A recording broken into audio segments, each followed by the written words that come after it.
So let me start out by saying I'm not, well, this is my favorite reviewer comment. I'm not in my view, a preclinical researcher. I'm a basic neuroscientist who sometimes dabbles a bit in preclinical directions. And I thought it could be informative to tell you today about our most substantial dabble that ended up being one of my major focuses for about 15 years.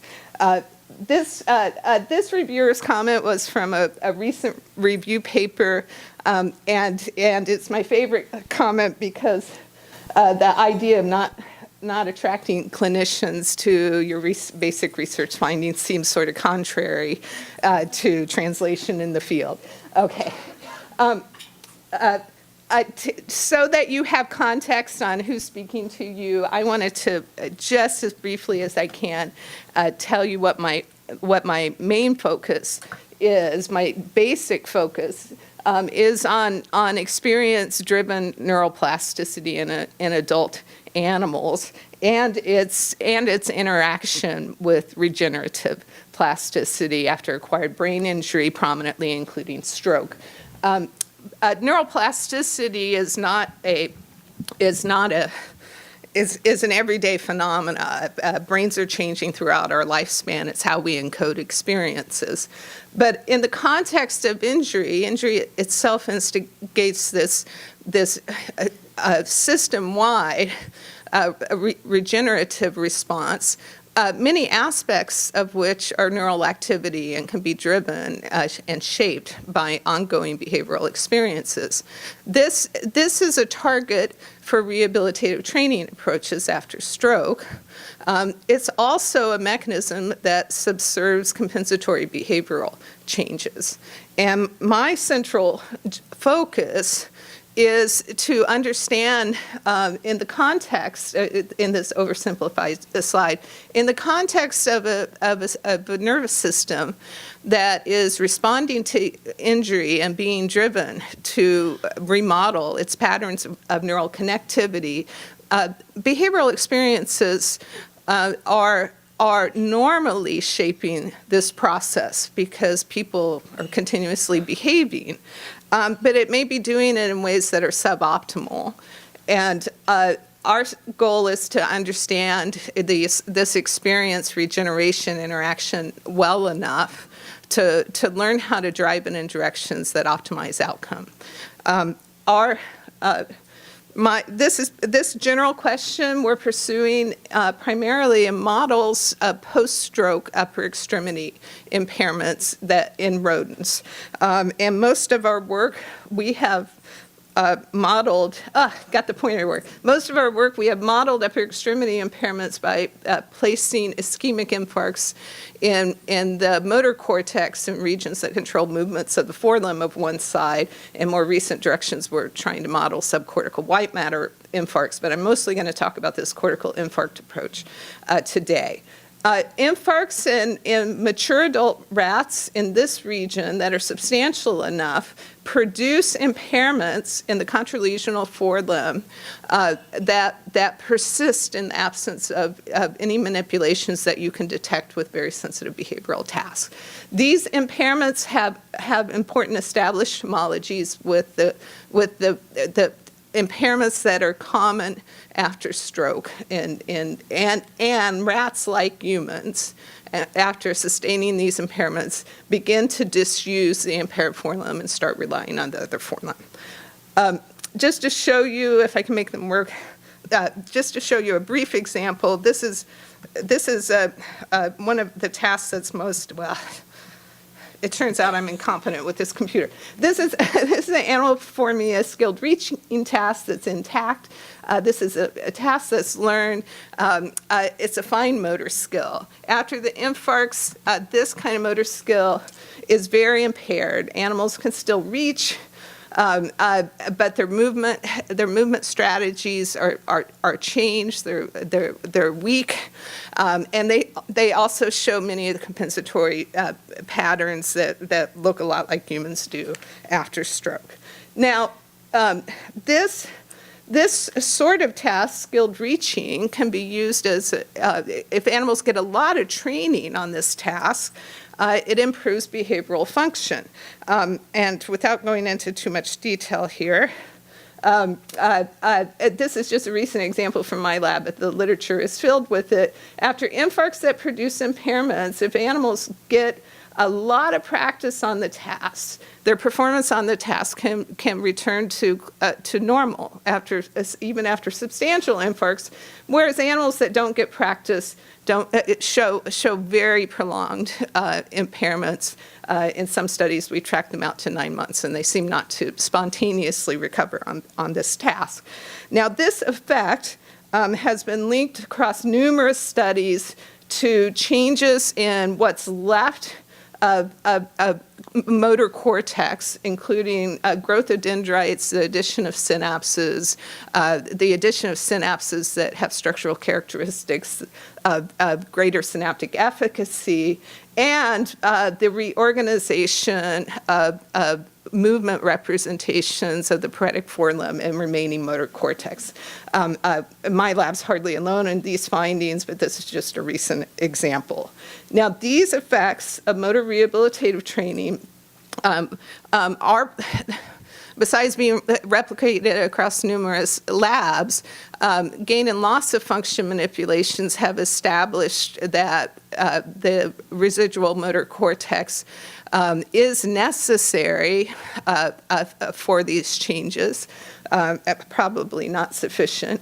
But this training doesn't normalize function. I wish I had, if I had an hour, I would show you tons of movies. But what the graph I just showed you was of success rates on the task. If you watch how the animals are performing the task, you see that they have these very abnormal movement strategies that persist. Rehabilitative training, sometimes very extensive, can partially normalize movements. We've never found it to return animals to a pre-injured state. Even when you can make it better, it clearly needs to be helped. And so this is the reason that I got tempted into the dabble that I'm going to tell you about today, of combining motor rehabilitative training with cortical stimulation paired with the training. Now, this approach started back in the late 1990s. It's really a long time ago.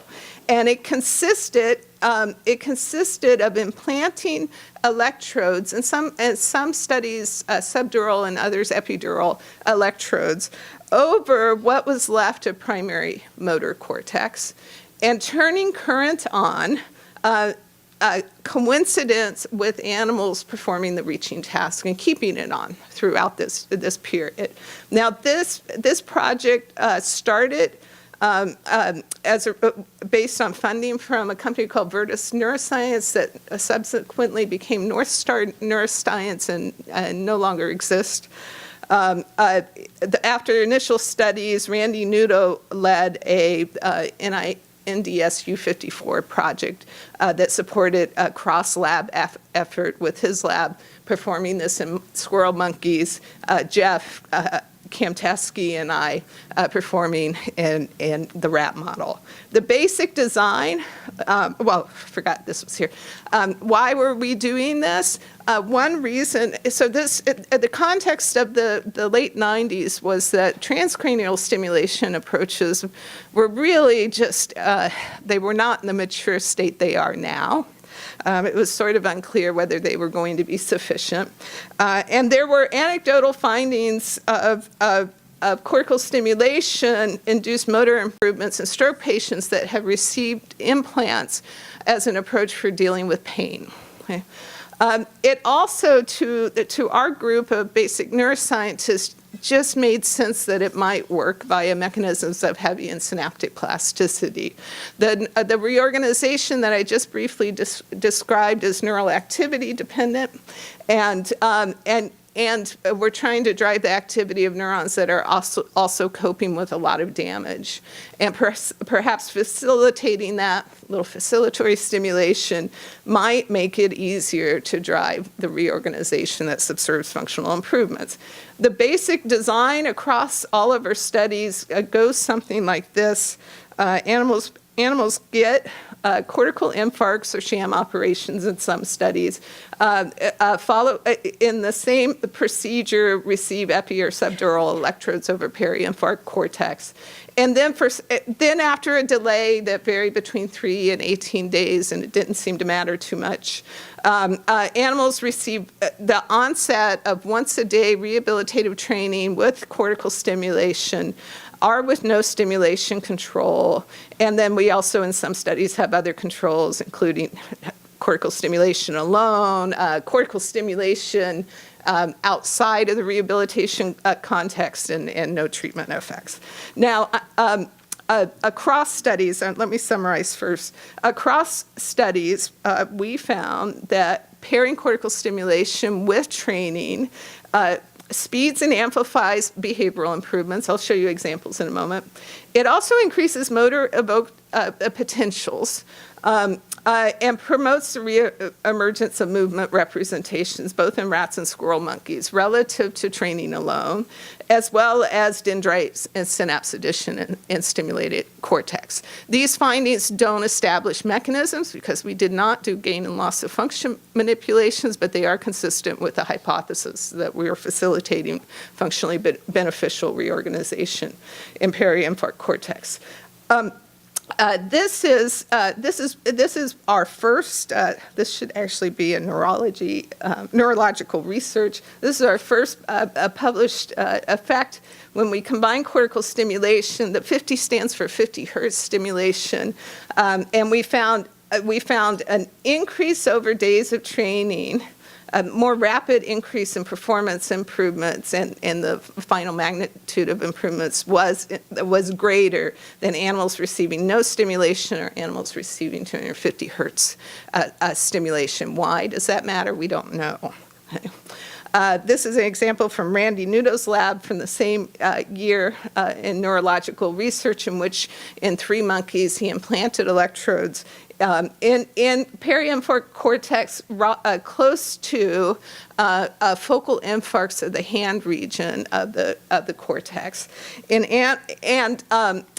Before the infarcts, the yellow are areas where there's hand representations. Before the infarcts, there was major loss of remaining hand representations.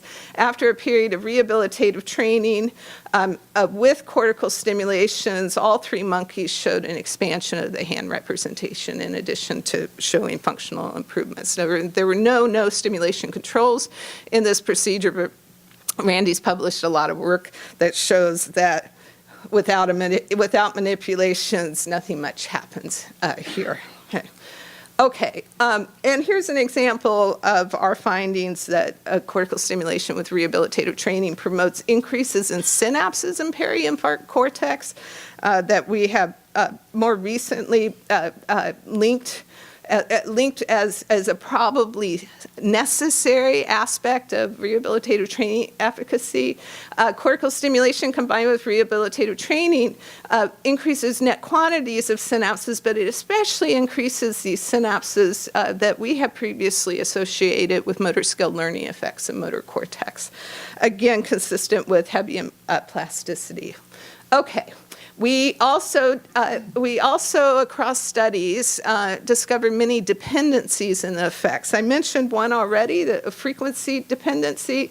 Cam Teskey did a much more thorough evaluation and found that 100 hertz stimulation was particularly effective. 50 hertz stimulation was too. Lower frequencies were not really.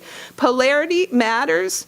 Monopolar cathodal stimulation tended to be more effective than anodal stimulation, and both were more effective than bipolar cathodal stimulation. The region of stimulation mattered. In rat studies, at least, we found that cortical stimulation that was over a broader area was more effective than much more focal stimulation. My lab found that the effects could not be discerned in animals that had severe impairments after motor cortical infarcts. This was not a lesion volume effect. It was impairment severity, and it seemed like what mattered was how much of the primary motor representation of the forelimb area was damaged. So not the size, but the anatomical region of the damage. This is potentially reflected in Randy Nudo's more recent findings published in 2016, that in squirrel monkeys that have very substantial M1 infarcts, the cortical stimulation was found to have no effect on their functional improvements. So severity probably matters. Timing matters. This is our last study that we published on this in 2016, the same article as Randy's findings I just showed you. In animals receiving cortical stimulation, this top line, starting anywhere between 3 and 18 days, we found this effect that it speeds and increases magnitude of functional improvements. This study is showing that these improvements last a long time. Animals with rehabilitation decline, lose their functional improvements over time. This is over a 9-month period, which is a long time in the life of a rat. And animals with cortical stimulation rehabilitative training also decline, but they remain around their preoperative performance levels. However, if we started this treatment at 3 months after the infarct, we cannot reproduce this effect between cortical relative to rehabilitative training alone. We did find an effect of rehabilitative training, though. Note, you should be able to drive brain plasticity at any age, right? Okay, translation. So this project was instigated by Virtus, aka North Star Neuroscience, and soon after we started the direction, they started a progression of clinical trials from phase 1 to phase 3. This was circa 2006, and this was 2008. This was a rapid progression. Phase 1 trials, I spent too long on the beginning, so I'm going to have to go too fast. But phase 1 trials were suggestive of improvements of cortical stimulation, as were phase 2 trials. For example, upper extremity Fugelmeyer seemed to be increased. Phase 3 trials, a multi-site trial, had 91 cortical stimulated and 55 controls at multiple sites, upper extremity Fugelmeyer and AMAT, which I'm forgetting the name of it. If it's not obvious, I'm not skilled in presenting clinical trial results. I am a basic researcher. The first indication that this was a failed trial was this press release indicating that it did not meet its primary endpoint, which was published with a table, and the primary endpoint were these 2 measures I just mentioned at end of treatment. Okay? So, yeah, there we go. Fortunately, Plow and Machado later published this summary, which was very helpful. There was declining efficacy across clinical trials. Do you think this was disappointing? Yes. Yes. What got lost in translation? Well, the basic or preclinical researchers were standing around with their jaws open as most of this was proceeding, because the trial was proceeding with parameters that we had already published were suboptimal. We found monopolar work better than bipolar cortical stimulation. The trial used bipolar. They used 50 hertz, even though 100 hertz worked better. We were stimulating over a large area of residual motor cortex. They had very focal stimulation over remaining hand area of motor cortex. Did any of this matter? I don't know. Sometimes rats and humans are different. But there was this, which was the most troubling. Every one of our studies, the ability to evoke a movement was an inclusion criteria. Okay? It was not an inclusion criteria, and therefore there was a declining proportion of people in which an evoked response could be observed with stimulation through the electrodes. And oh, you're telling me I'm done. I'm almost done, so it's all right. It has, Steve Kramer subsequently published an analysis showing that in those people who movements could be evoked, this was linked to cortical spinal tract integrity, and they show functional improvements. And I don't have time to walk you through it in detail, but Robert Levy recently published the behavioral breakdown of those that movements were evoked who showed substantial improvements. And even in those who did not, there were improvements that could be detected at week 24. This is still a failed clinical trial. Of course, the question is what got lost in translation. From my humble perspective, from someone who knows nothing about clinical trials, the treatment parameters found to be suboptimal in animal studies seem to just not affect trial decisions. And it was fast. We had just begun to scratch the surface of how this worked and what its boundary conditions were. And we had very little understanding of its mechanisms. So cautionary tale, I don't think so. I don't have time to tell you, but I feel like this experience has had all these positive effects on the field, both for advancing basic understanding and driving new research directions. And I just want to say, in response to reviewer 3, this was our answer. We highlighted our animal research focus, but we do this to clarify perspective rather than compel clinicians. And we'll stop.